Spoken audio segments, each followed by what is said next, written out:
नमस्कार बुलढाणेकर, आपल्या संपूर्ण कुटुंबासह तसेच मित्रपरिवारासोबत विविध पदार्थांचा आस्वाद घेण्यासाठी veg non veg family restaurant hotel sunrise birthday party, kitty party, outdoor party, get together, corporate party असो की लग्न सोहळा, Italian, Mexican, continental, Thai, Punjabi आणि इंडियन डिशेसचा अप्रतिम स्वाद, फॅमिलीसाठी स्वतंत्र व्यवस्था. हॉटेल सनराइज, जयस्तंभ चौक, जिल्हा परिषद गेट जवळ, चिखली रोड, बुलढाणा.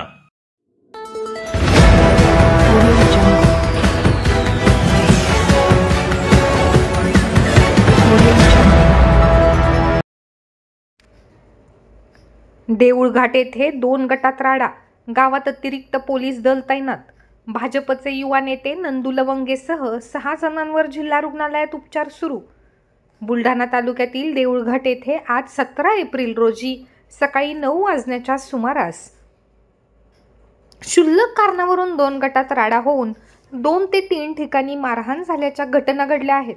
या मारहाणीत भाजप युवा नेते नंदू लवंगे यांच्यासह दोन्ही गटातील जवळपास 6 जण जखमी झाले असून त्यांच्यावर बुलढाणा येथील जिल्हा सामान्य रुग्णालयात उपचार सुरू आहेत.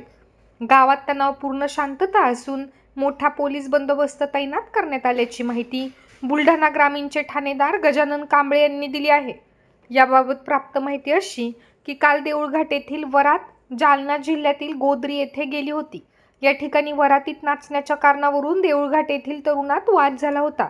त्या ठिकाणी काही लोकांनी त्यांना शांत केले. हाच राग मनात धरून आज एका टोळक्याने धनगरवाड्यातील तरुणांना मारहाण केली. यावेळी भाजपा युवा नेते नंदू लवंगे यांच्यावर सुद्धा प्राणघातक हल्ला करून त्यांच्या कारची तोडफोड करण्यात आली. तसेच प्रचंड दगडफेक देखील करण्यात आली होती. देऊळघाटच्या बस स्टँडवर ऋषिकेश सुसर या तरुणाला 8 ते 10 जणांनी बेदम मारहाण केली असून या मारहाणीचा व्हिडिओ समाज माध्यमावरती व्हायरल झाला आहे. घटनेची माहिती मिळताच बुलढाणा ग्रामीणचे ठाणेदार गजानन कांबळे कुमक घेऊन देऊळघाट येथे दाखल झाले व परिस्थिती नियंत्रणात आणली.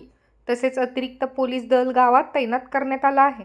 नंदू लवंगे, गणेश सुसर, सोपान लवंगे, शिवाजी सुसर, ऋषिकेश सुसर आणि रावसाहेब जाधव हे या राड्यात जखमी झाले असून त्यांच्यावर सध्या जिल्हा सामान्य रुग्णालयात उपचार सुरू आहेत. पोलिसांनी जिल्हा सामान्य रुग्णालयात जाऊन जखमींचे बयान नोंदवले. पुढील कारवाई सुरू आहे. काल रात्री मी पुण्याहून आलो आणि मी घरी झोपेला असताना बाहेरून एकदम जोराजोरात आवाज आला. मग काहीतरी भांगूर झालं. मी ते पाहता समजा गाडीजवळ म्हणजे बाहेर निघलो आणि इकडून 50-100 लोक आले आणि त्यांनी डायरेक्ट दगडं मारणं सुरू करून दिली. माझ्यावर अटॅक केला.